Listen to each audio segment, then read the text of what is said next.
Hello, my name is Aaron. I'm going to be talking to you guys today about the SimpleMA, which was my addition to the project. So the SimpleMA is kind of like a backbone signal. At least moving averages are kind of the backbone of a lot of trend trading for the Forex market. So the SimpleMA basically takes a moving average on a given period and a given time shift. So we decided to take time shift as 0, and we ended up finalizing on a period of 25. But what that period means, here's where you set it, by the way. What that period means is that it takes the last 25 closing prices. So if I come here, each day there's a closing price on these. These are like almost candlesticks. These are candlesticks.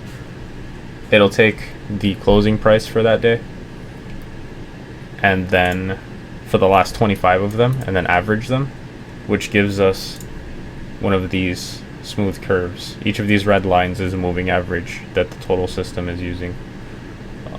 The SimpleMA would be producing this one here, indicated by the 25 next to the moving average. We ended up deciding on 25, so the bigger the number, the larger the period, the flatter this curve will get.